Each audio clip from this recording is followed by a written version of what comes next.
Okay, the last thing we discussed last week was the brachot of Gomel. Okay, not now, afterwards. Was the brachot of Gomel. And the last thing we said is that in Chabad the custom is that women don't bench Gomel. Okay, but of a miracle happened to a person, so there's really a brachot baruch shasel. But the best thing that halacha says, if a miracle happened to somebody in a certain place, they were saved from something, so they should give tzedakah to people that learn Torah, because then you're showing appreciation that Hashem did the miracle for you. Generally, we see in Chumash, by the way, when Yaakov Avinu, in a few parshas coming up, Yaakov Avinu was afraid of Yosef. So the question is, Hashem promised him, I'm going to take you back home. So what was he afraid? And the answer is because the miracle happened to him. I mean, all the great things happened to him. He thought he was going to lose brownie points from it. So it says, when a person miracles happen, you should show Hashem gratitude that you shouldn't lose any brownie points coming off your merits. If somebody sneezes, the custom is you say, Gesundheit, Zigazun, Salain Geyard, whatever you say, and then bless you, whatever language you say. Why is that when somebody sneezes, you say, when they cough, you don't say it? When they cough, you say, cover your mouth. Why don't you do that? So it says like this. Until Yaakov Avinu, which is basically 23 generations from the beginning of creation, there's 10 to Noach, 10 to Avram, and then 3. It says nobody got sick. Nobody was ever sick. Yaakov Avinu was the first one that got sick. Why did he get sick? He told them, okay, let me start back. How did a person die? Sneezed. They sneezed, and the neshama went out of their nose. Because the pasuk says, when Adam Rishon was created, Vayipach ba'apov nishmas chaim. Hashem blew into the nostrils. Hashem blew the neshama into Adam through the nostrils. So how does the neshama leave the body? It leaves the body by going through the nose. When a person sneezes, that's the way they used to die in the olden days. A person, the time came to go, there's no sickness, there's no illness. A person sneezed, and that was it. The neshama left the body. Yaakov Avinu came to Hashem and he said, I want to be able to bless my children before I die. So give me a sign that I'm dying. So the pasuk says in Parshas Vayechi, Hine avicha chayla. Yosef was told, your father is sick. The Gemara says, until Yaakov Avinu, there was no illness. Yaakov Avinu was, so because people used to die by sneezing, so when somebody sneezes, you say, Gesundheit, Lang Geyar, you should live long, whatever it is, because that's the way the people used to die. Derech Agav, in passing, the Gemara says, until Avram, there was no aging. The first time it says in Chumash, old, Vavram Zakein, Baba Yamim, the Gemara says, Ad Avram Lahaisa Zikna. Until Avram, there was no aging. Everybody stayed. Adam Rishon lived 930 years. He didn't age. He was young. What was the problem? Until Avram? Why did aging start from Avram Avinu? They're all troublemakers, these people. Avram and Yitzchak looked exactly alike. Why? Because the scoffer said, Avram and Sarah couldn't have children, then she was taken by Avimelech, she got pregnant from Avimelech. So what did Hashem do? Hashem made that Yitzchak and Avram looked exactly alike. The problem was, nobody was able to tell them apart. So Hashem made Avram look older, that they should know who the father was. There's a story somebody once came to somebody's house, and he saw there was a guy that looked very young, and there was another guy that looked very old, and the young guy was beating the old guy.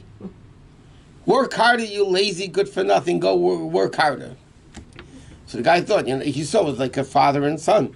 So he says to the young guy, he says, how disrespectful are you to your father?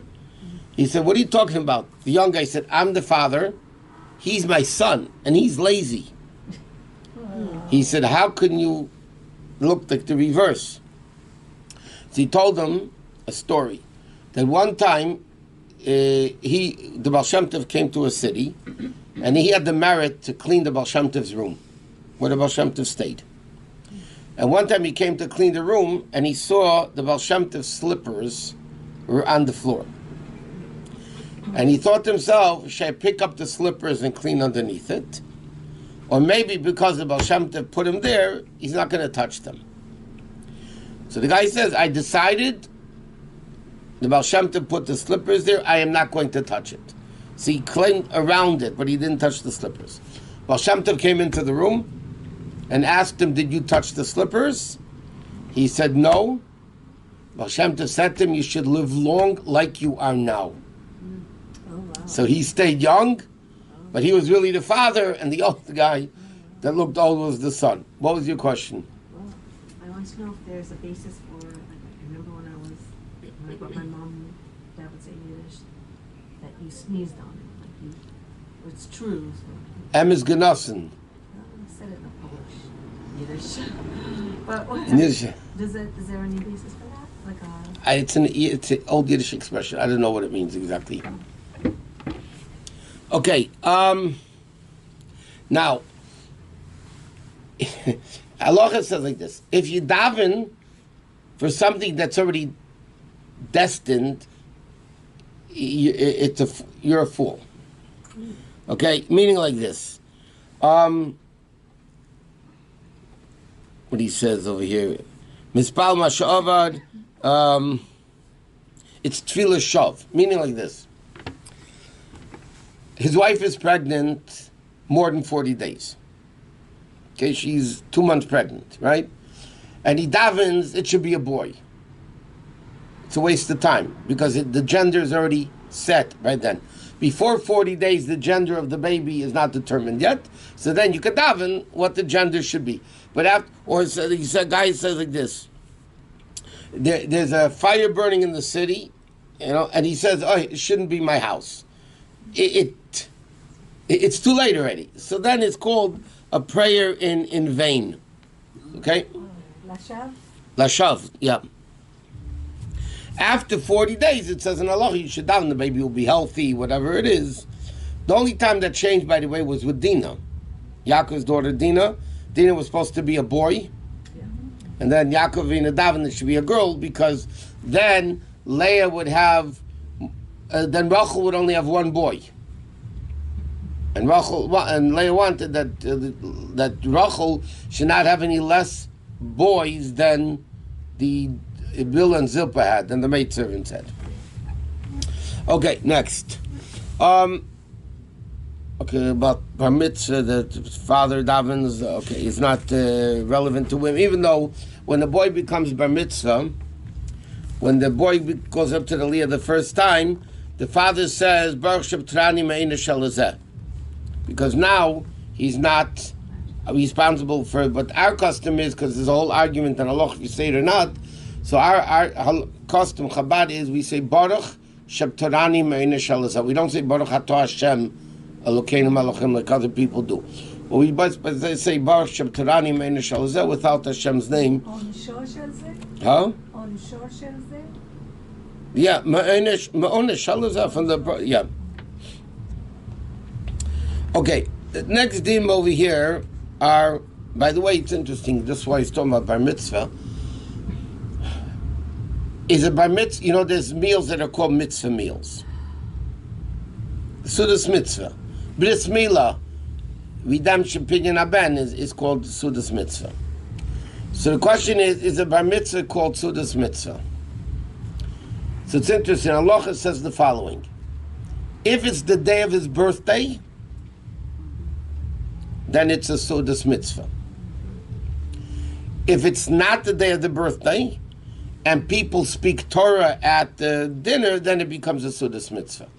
But it's only by itself a Sudas mitzvah the day of the 13th birthday.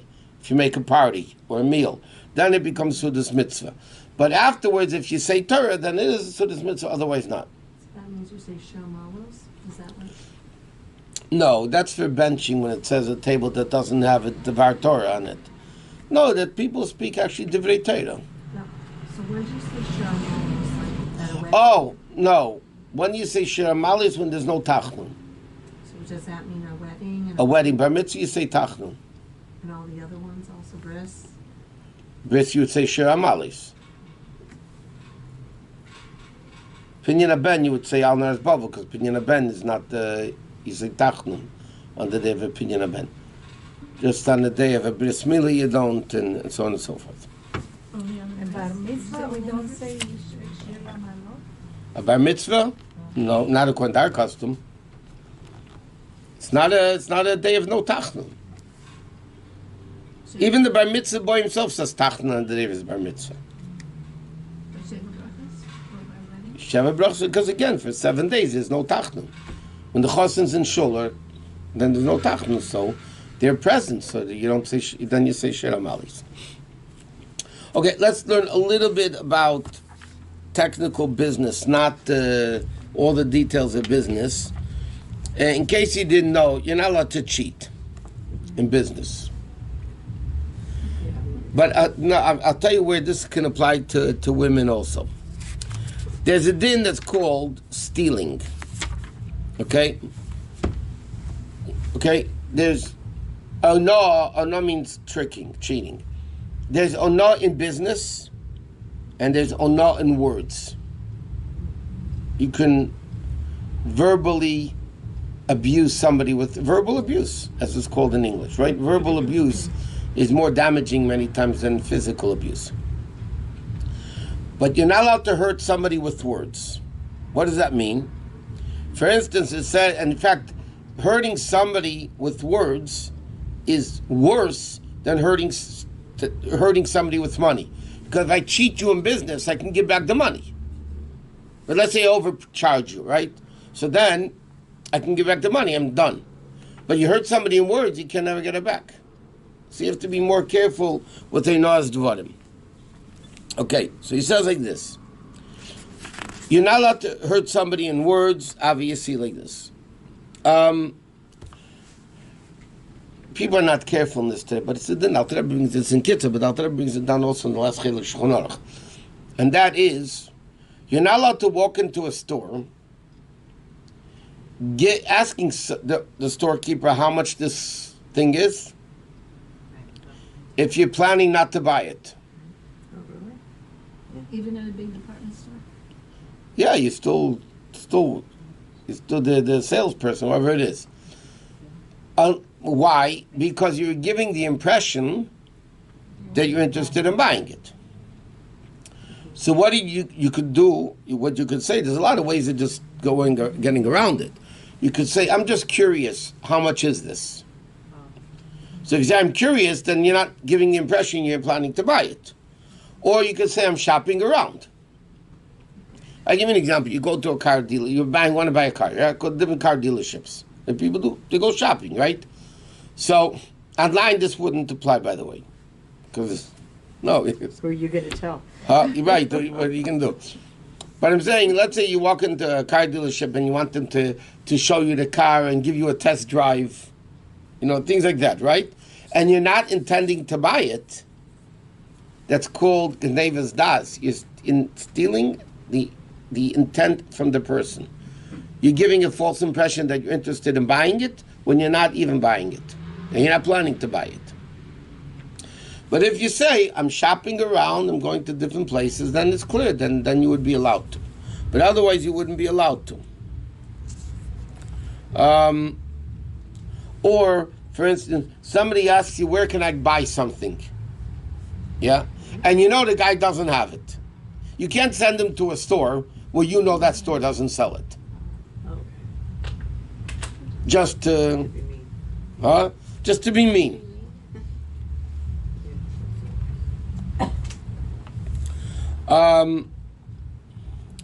Another type of, by the way, verbal hurting, you're not allowed to come over to a Baal Tshuva, and say to them, do you remember when you weren't religious and you weren't this and you weren't doing this and you weren't that? That's called hurting the person verbally, which is biblically forbidden, by the way. It's not... and it's the same for convert? Same thing with a convert, same thing about tshuva, anything. You can't tell them, do you remember you weren't even Jewish? Because it hurts the person. Now, another thing, a person should always stick to the words. Okay? For instance, a person is, you're buying something. This is a very common scenario, by the way. You want to buy something from somebody. You say, okay, I'm buying it. Okay? Then, even if you didn't give money yet. Right. Okay? And then you realize I can get it better somewhere else. Right. Cheaper somewhere else. Yeah? Yeah. It's not such a simple thing just to dump it and say and forget the guy. There's a mitzvah of lamed al b'dibure, to stand on your words, to keep your words. Even Shulchan Aruch brings down midas chassidus. Shulchan Aruch says, even a thought that you thought you were going to do something, and I don't mean an aveda, but I'm saying something that you thought. It says, oh my God, very offensive. If you're going to fix it on Shabbos, it says, v'dover emes bilvavai. That's the pasuk they quote in Shulchan Aruch. Dover emes bilvavai means you speak truth in your heart. What do you mean speaking truth in your heart? Speaking truth in your heart means that even if I thought I'm going to do something for somebody, or give him something, or do something, or sell him something. The Gemara tells a story in brachot. There was a Jew was davening, and a guy came over to the middle of Shemoneh Esrei. The Jew was davening Shemoneh Esrei. A guy came over to him, and he offered him. The guy didn't know what he was davening, so the guy offered him a price for merchandise that he had. The Jew was davening, so obviously he ignored it. So the guy hiked up the price. And he ignored him again, because he was davening, And the guy hiked up the price. A third time. And the guy finished davening. Now technically, in technical halacha, he was able to say, yeah, I'll take it for the higher price. But the Gemara says he didn't. The guy said to him, when you told him, he heard, obviously he was davening, but he heard what the guy said. He said, when you told me the lower price, in my mind, I made up I'm going to accept it. So it's only in his heart, but in his mind, he made up that he was going to accept his bid. So even though the guy came along and said, more, it didn't matter for him. That's called speaking truth in your heart. It's tzedakah too. Tzedakah, it says that tzedakah is even stronger, by the way. In Shulchan Aruch Hilchos Tzedakah, it says that a person, if they think to pledge tzedakah, the proper thing in Shulchan Aruch says is to give it. Even though you only did it in thinking, you didn't. If you verbally say it becomes a vow, then you have to give it.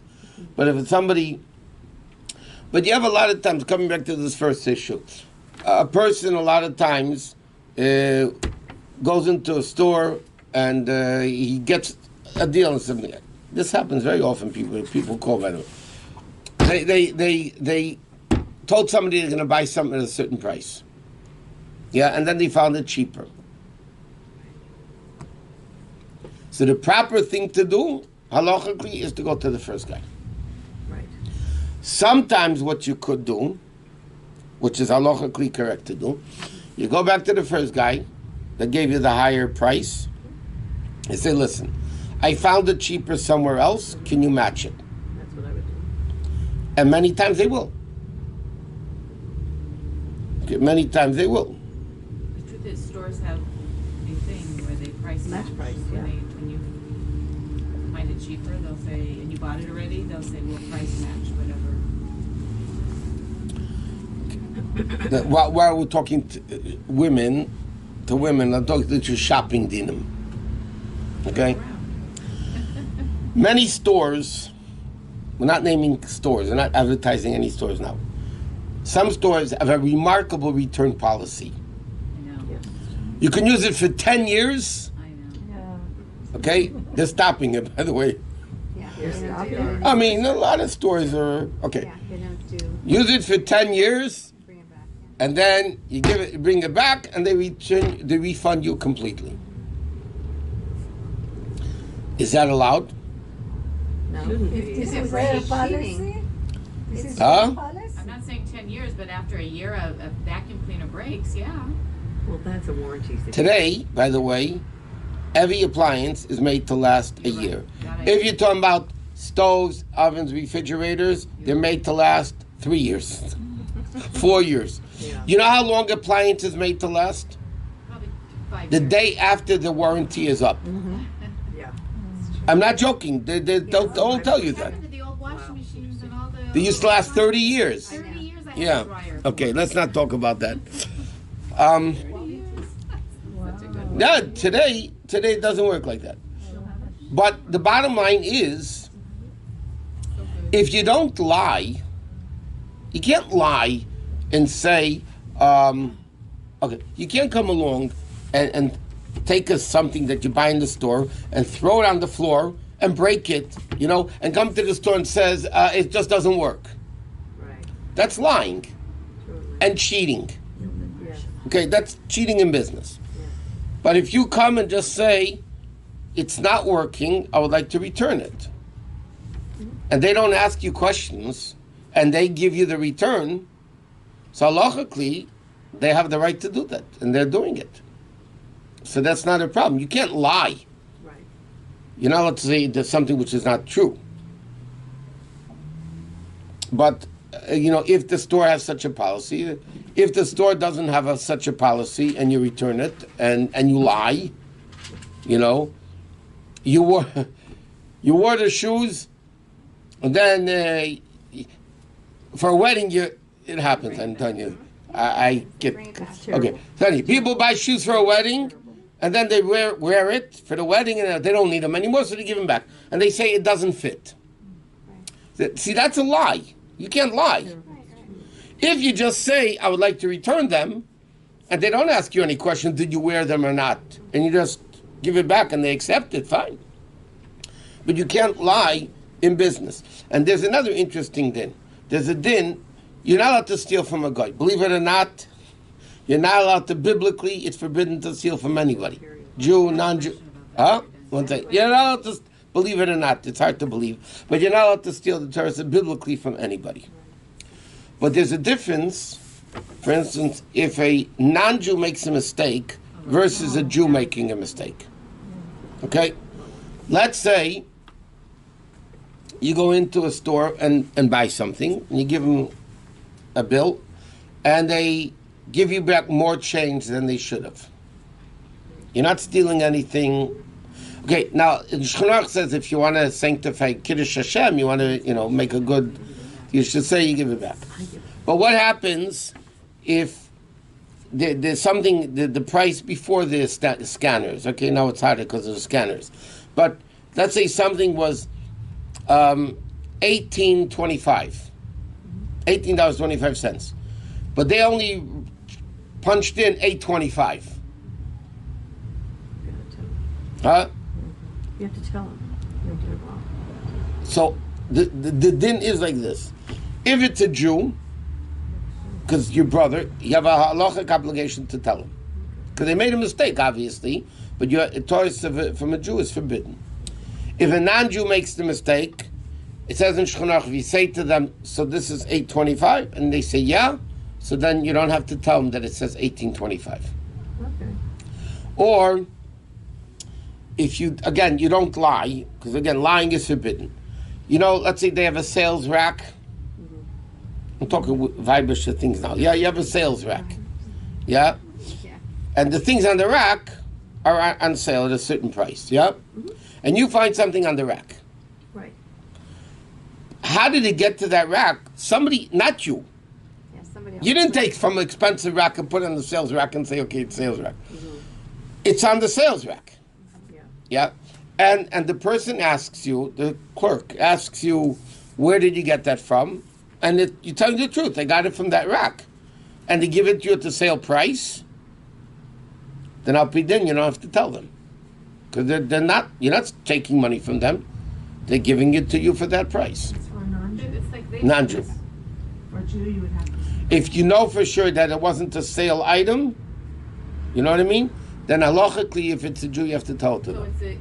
you're stealing if it's from a Jew, but you're not really stealing. It's not, no, it's not stealing. What is it? Stealing. Stealing is when you take something unwillingly. I mean, the person's not willingly giving it to you. I think it's for Kiddush. Here the per- Do both, so it's, I mean, It depends how much money you're saving. You know the way Jews work. we have to No, teach the our truth children- is, Shchunarch says, when we go to Disneyland, well, I guess we're lying though. When you say go to Disneyland, you tell your kids you're really you're 3 and they're like 12 years old or something. Well, you that's know, a little but- obvious. And you said we can't do that. That's no, you're not allowed to do that. It's called lying. That's right. Or on a plane. So, but if- Or on a plane years ago, You know what? kids under 12 with different price, tickets. No, they're 3, if they're 3 years old. And then, the little kids, they want to They be say, older. "Oh, that And you child tell the looks- kid, the child looks like they're 3. you the know? mother says the kid is 9. The kid says, no, I'm not, I'm 12. He said he looked like they were 3, or I don't know. I But mean, you're not allowed to do it. It's mama they stealing. Make a mistake though, and then you're saying You're not making a mistake, you're lying. They're making a mistake. You say the child looks. They say 3 years old. You know, they just get in for 3, and you didn't even say anything. If you don't say anything, Then it's okay. then halachically it's okay. But if they ask you, Uh-huh.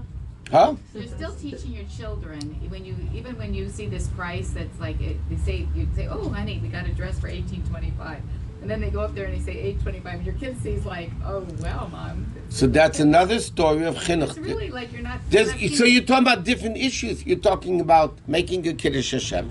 You're talking about chinuch of children. But let's say in technical halacha, there's no kids around, so you're not worried about education. There's no chilul Hashem because they don't even know if you're Jewish or not Jewish necessarily, right? I mean, whatever it is. So technically, then it wouldn't be a problem. But you can't lie. You can't say you're different. A few times I've been in the store and I went back and brought whatever I actually stole it without knowing I stole it. You know how you put it in the And didn't bug, cart. it didn't They beep. didn't know. It didn't buzz. Well, it's 99-cent store. I don't think they're going to have buzzers. So I realized I had to get to the car and I said, oh my goodness. And I did bring it back, and I said, I didn't pay for this, so. But Okay, so we're not done yet. Okay, we're going to go to Tanya. But that's basically the situation.